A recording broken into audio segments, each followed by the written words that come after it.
it's actually interesting to see how much planning can go into getting an idea in someone's head, trying to motivate a person.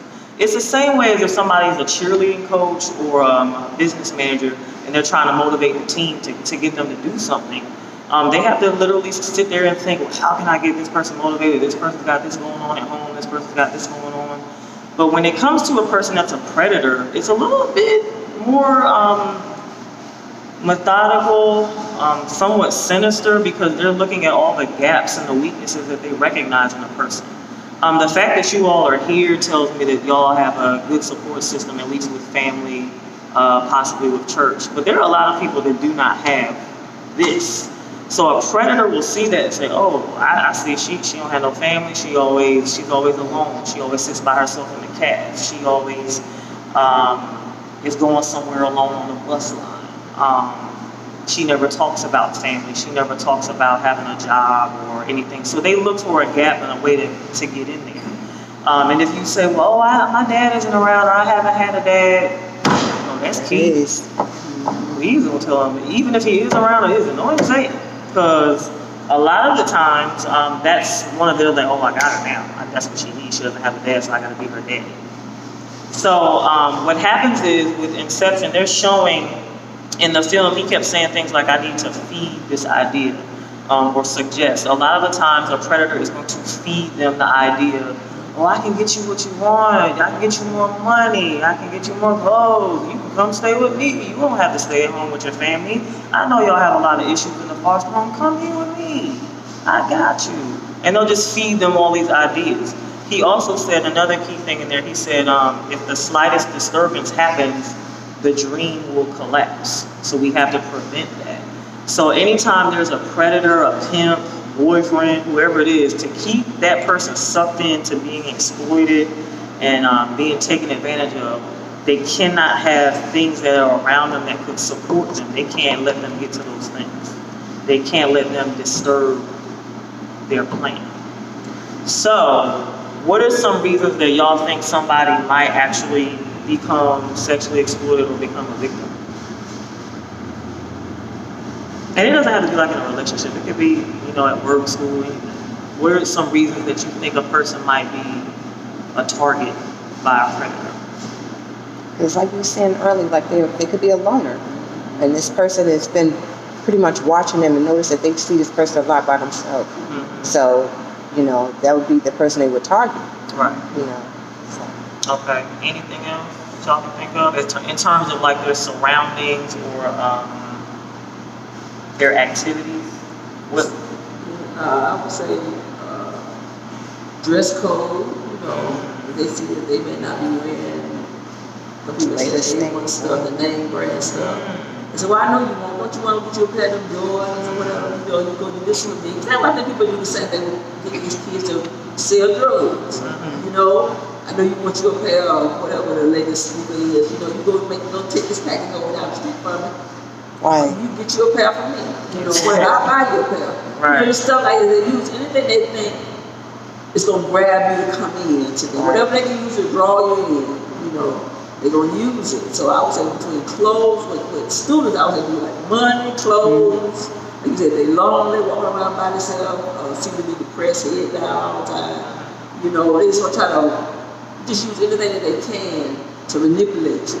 To do what they want you to do. Anything they can say, "I love you." I love you. They don't love you. I love you better than they do. And these days, they got to be a boy to a girl. It's a girl to a girl. Right. And all that. So you got to be prepared both ways. Right. You're right. All right. Y'all said some good things. And actually, what you just said about the clothes, I actually thought you were going to say if someone didn't cover up. Because sometimes that indicates they must not have. Yeah, they might say, okay, if the girl is showing too much, she either wants attention or she don't have nobody checking her at the house. Exactly. But then you also have, like you said, if a guy says, "Oh, well, I see you, you tried, you look like you look better in some fresh clothes. I can get you that stuff." And if the guy keeps suggesting that, or the person, or I can get you the better grade, I can get you the better job. I know somebody that works at this place. I can put in a good word for you. You have no proof that they're going to do anything that they're saying. And it's just like you said, Miss Felicia, they're constantly saying words. It's a lot of words. It sounds nice. When you hear "I love you," it's, oh, that sounds nice. Jesus loves you too. Okay. And so a lot of the times, the female that is the victim, and it tends to be younger victims that they, try to target. They realize that person might not have that mental mindset. They don't have the supports. They don't have that protection. So just like you said, a loner. Somebody is always alone. They're probably not always protected.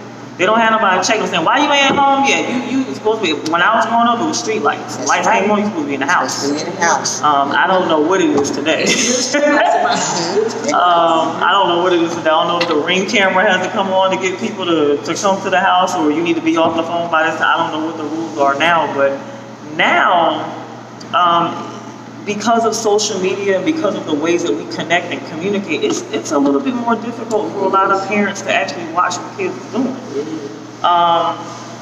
But that's how it was when I was growing up. So a lot of the times, the same reason that a person is a victim is also the same reason they cannot get out. So they may enter in because they're alone. They may enter in because they don't have the attention of a father figure. They don't have money. They don't have this. They don't have this dream life. And the person over here is preventing them from coming out of it because of the fact that they are either fearful that the person is going to harm them, fearful that they're going to turn them in for what they're doing, fearful that they're going to be judged. They may get further abuse. They may have the guy say, "Well, you know what, I'm going to keep all your clothes. I'm going to take all my J's back." I've been in a relationship where someone said that to me. "Well, I'm going to take this back." And it was something I paid for. I said, "Well, how are you going to take something I paid for?" Then my mind went into the whole legal thing. Okay, I have to prevent this from happening. And a lot of the times a person will think that if she doesn't know and she doesn't go out searching for the answer, I got it. Of course, I'm a little bit combative. I don't want to say combative, but I say, "Oh no, not taking my stuff." But there are situations where a guy or a person that's exerting power over you, they will really say, "Well, I'm going to take this from you. Well, I'm going to take them J's back. Well, give me all my stuff back. Give me my money back. Well, you need to do this for me to pay me back for." And then they further in the abuse, They also may have dropped out of school, lack of education. The guy may have isolated the person. A lot of the times, predators isolate their victims. So you all might know somebody in your school. You can probably think of a girl right now in your school that probably is dealing with a guy that's taking advantage of her in some way, to where she has to literally look to him to get permission to do anything, let alone breathe. I remember growing up, I knew people like that. At my age now, I'm over the age of 30, even though I don't look it. There are people that are our age, our age. The same thing happens to them. This can happen in a marriage. It can happen in a work relationship. So a lot of the times, the reason that they feel like they can't get out is the reason that they got into it in the first place. And that goes back to the value system. If they don't really have those high values, if they don't know that the value that they have, that God has placed in them, or if they don't realize that they can motivate themselves, they're more susceptible to it. So if you all knew anybody that was a victim, or a guy was being abusive or something like that, do you know anything that you could say to or do to help them? Like if someone actually came to you and said, "Well, you know what, I'm having some problems in my relationship. He got in my face and smacked my hand away the other day." What would you say? Get out of the relationship. I would tell them to get out. Like if a guy goes like this to a girl while he's talking to her, would you say, "Well, would you be supportive of her," or would you just give me your honest reaction, because it's not going to be a wrong answer. But if someone came to you and said, "Well, I was talking to my boyfriend the other day and he smacked my hand out of his face and he got in my face," what do you think you would say to her? Or Me personally, I would tell them to get out of the relationship, because if it happened that time, it's going to happen again. It's going to be something that's going to happen more than that one time. Okay.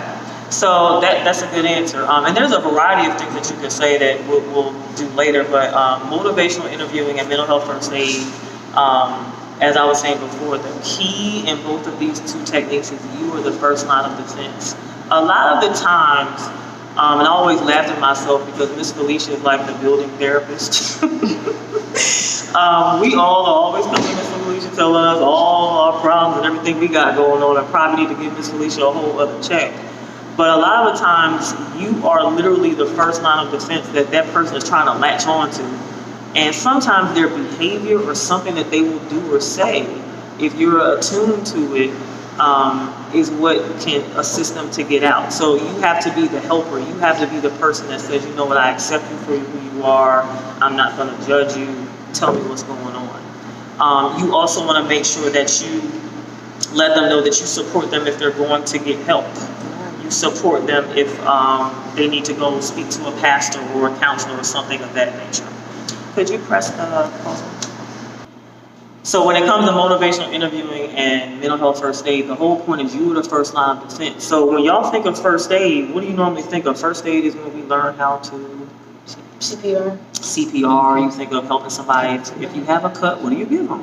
A Band-Aid. Band-Aid. You clean off the wound. Okay, I'll kiss it, make it better, that whole thing. Mental health first aid is actually doing that for the mind. Saying, hey, I'm here, I support you, tell me what's going on. So you want to make sure you ask open-ended questions. Questions where they're not going to say yes or no. Like you can say, well, how are things going with your boyfriend? Fine. That ain't enough information. And of course, if your mom or your aunt or grandma, if they're nosy, it's irritating, you want them to be nosy.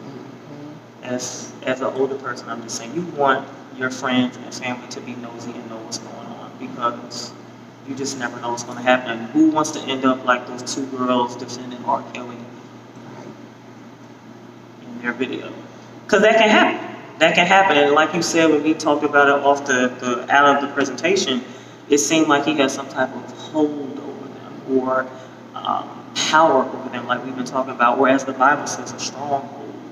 You know, that the enemy is looking to get in there some type of way. And unfortunately, they still there. Even while he locked up, he had no money. so there, whatever that benefit or whatever he sold them or whatever future he promised, they still believe that. And just like one of the clip that I just showed you, the lady said, well, who would want to be stuck in a dream for 10 years? And then the guy responded, well, it depends on what the dream is. If somebody sold you, well, yeah, I can do this for you, girl, or I can do this for you, ma'am, sir, this job, and you still believe in that, you will stay. That's the unfortunate thing about it. So with the approaches, you want to make sure that you assess and make sure that they're really not trying to harm themselves, that they're not going to be a risk to themselves or others. You want to ask open-ended questions. You actually want to listen to them and just be like, all right, well, we talked about a good talk. And then get up and leave. You want to actually check in and make sure you understand. So make sure I understand you correctly. So you said he raised his voice and did what? And then you want to make sure that you like mirror what they say, that you repeat back to them to make sure you get a good understanding. You want to try to summarize how they feel, but not give them their feelings. It's the same way you all are young. When somebody misunderstands you, it probably drives you like, oh, that's not what I meant. So when it comes to somebody, when you're reaching out to another person, or they're reaching out to you, you want them to understand you without you trying to tell them how they feel. Because that's what they've been dealing with all this time, with the person trying to export this power all on top of them. That person's been telling them how they feel. So the last thing they need is for you to be doing the same thing. You also want to affirm the person. You want to say, well, I'm here for you. You're still good. You still have value. You still have worth. You are more than just your body. You don't have to do those things. You want to encourage them to get the help of professionals and encourage them to think on their own. It kind of gets the gears turning in their head. So like if you want to think of ways to assist them, you want to say, well, what do you think you should do about that? Like turn it around on them in a non-judgmental way. Just say, well, how do you think you can react next time? Or what do you think you can do to get out of this next time? Sometimes victims will stay, and they'll stay. And you might know a girl is being abused in a relationship at school, and she stays. I grew up with somebody where that happened, and they're not together now, thank God. But this one guy was constantly abusing this girl, verbally and physically. And we sometimes would see it in the hallway. He was one of the star players at the school. She was the captain of the cheerleading squad. And it looked good on the outside. But after practice in school, we would see him, he wilding, just fuss all interface. And we're like, and at my age at the time, I didn't know what to make of it. Because, well, one, I was thinking, how is she letting that happen to her? But that's a judgmental thing to say. Because the reality is, we're all saved by grace. We have no idea what we would be doing if we didn't have the support and the value system that we have. So that's one of the things you have to think about. You want to think about the reason why they are in what they're in possibly is because they didn't have the same supports that you have.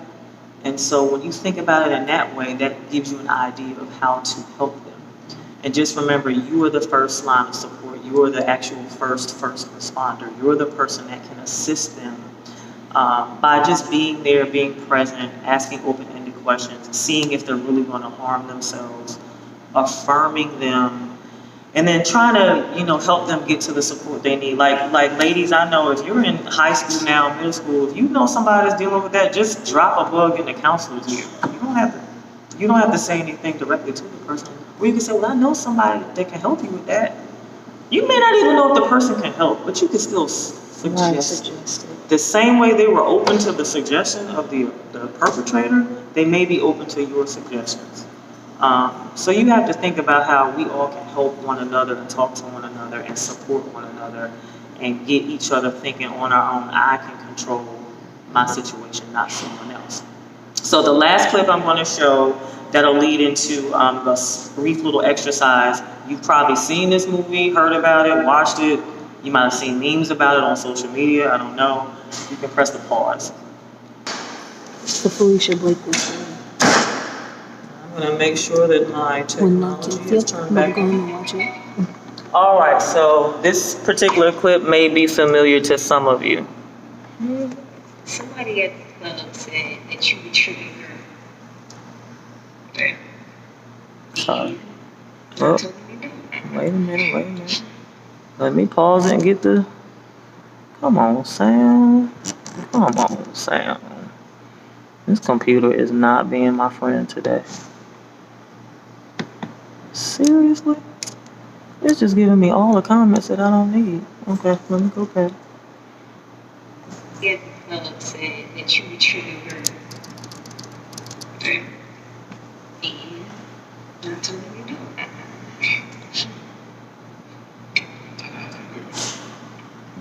Who does? I manage. I mean, I don't make them do nothing they don't want to do. All I do is manage them. In fact, I was thinking about putting you in charge of the girls. Me? Hell yeah. You make a good manager. I mean, you take control. Unless you got a good heart. Forgive the two bad words that come up.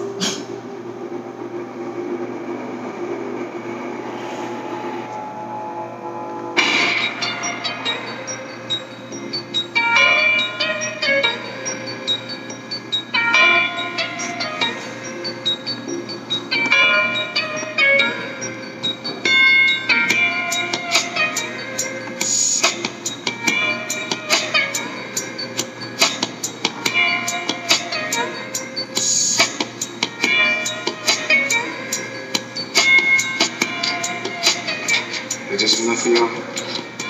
And that's what I'm talking about. They will. Don't worry about that. I'm gonna bring that ass on.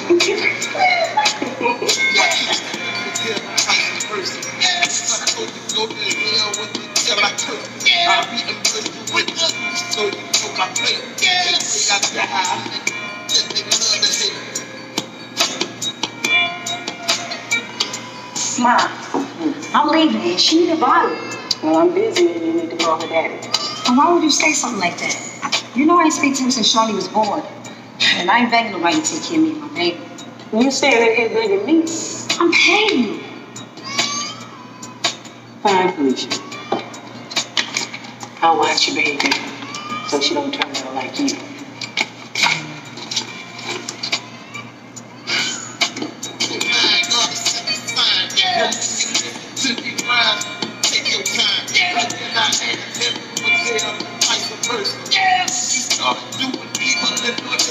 So that's him watching her do that off of something you told her to do.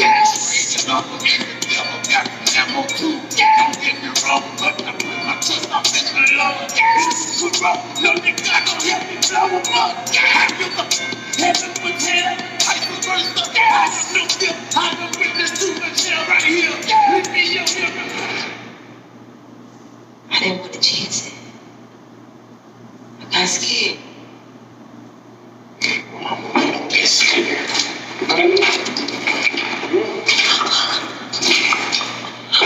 I gotta toughen you up. Get your ass in the corner. Hey, get in the corner. How about fire? So he threw alcohol on her, and now he's putting the lighter. When I tell you to do something, I expected you to do it. You were supposed to stay out there the whole weekend. Hit a lick. Babe. Take it. You think it ain't like that, man. Look. I'll get your stuff.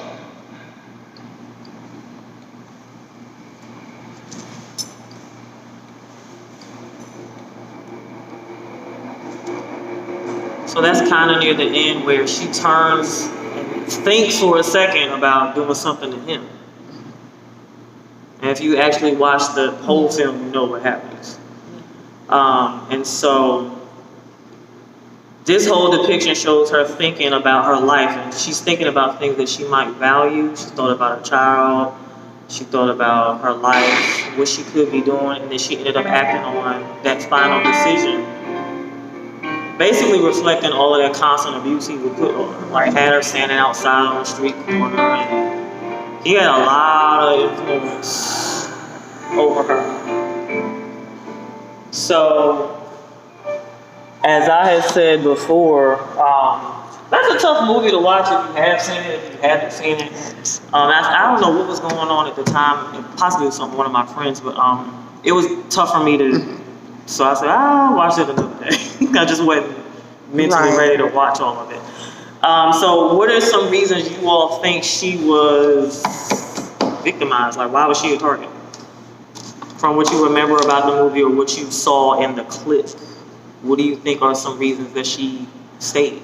Well, from watching the movie, because she loved him. Okay. What are some of the things that she gained as Money. she got money? Quick. Good. You say easy money. Easy money, okay? Is money ever easy? I don't know. She also was around some celebrities. That whole part about Floyd Mayweather actually happened. That's why he was in the movie. But that actually happened to him with her. So that's why that's in there. I don't know if you all know like a lot of the real story, but I have some information here about actually what happened to her, and you can see some of them show her actual mugshot. What I have there, and this is her actual picture. That's her. The reason why she's wearing that locket on the picture in the mugshot is because he put that locket around her to, say, oh, wow, you belong to me. And she ended up in the mugshot in jail with the same thing on. Same. And you all can have an idea of what a lock and key can mean to somebody. And him putting that on her was kind of like another mind game controlling her. She actually is still in prison. She has 3 life sentences. She's not getting out anytime soon. Her and her partner ended up killing 3 people. One of the people, the way they were found is they were driving around in one of the dead people's cars. And he got it to the point where he was saying, well, I need you to rob these people. I need you to go to this place and do this for me. I need you to rob this chicken joint. Like, this all happened in Georgia, in Atlanta, Georgia. So this is a real true story. And this is a true example of what can happen when someone is sexually exploited. What I have in the handouts that you see, some of the things that you see that are highlighted, like in the pink, showing how she fell victim to it. She was young, and it's not that she wasn't smart, but she was young. She just didn't have a lot of life experience. She also dropped out of school. Her mom wasn't always supportive, and they don't really go into that into the movie. But she just didn't have a lot of support systems. She got pregnant while she was with him. She continued to dance while she was pregnant. So she made a lot of different choices that you normally would not think someone would make. Right. So that all goes back to everything that we're talking about, like ideas, motivations, and values. So I did have a brief little exercise. I don't know if we're going to have time to do it. But what we have here are some statistics on what happens when people are abused. And I'll just pass these around out to you. One of them specifically says the abuse goes away. I mean, the bruises go away, but the real impact remains. If somebody's constantly, being devalued, told they're nothing, or having things taken from them, or, being someone's punching bag, it all affects them up here. That the remnant of it stays in their mind. So that's why we're talking about how you as the first responder, you as the first line of defense, you can actually speak life into a person and encourage them and let them know that they do actually have value. A lot of the times these individuals do not have anyone telling them that they have any type of value or worth. So we can just go around the room, and what we'll do is I would actually want the adults. I would like for you all to play a victim, and you young ladies, you all can play like a friend or somebody that someone that is. I'm going to give you a scenario, and you'll try to role play or discuss what you could say to that person. So I'm not going to tell either or. So I'll start with you. Don't listen. She's 14.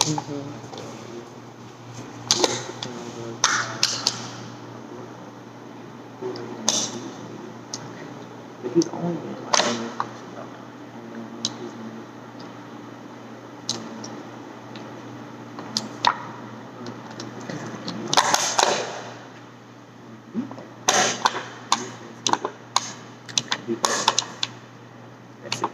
Okay.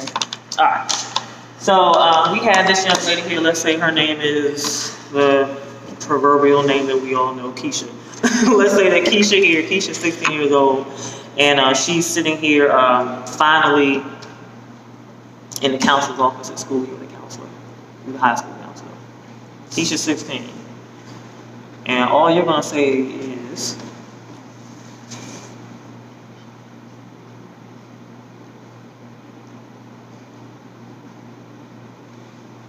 all right, Logan.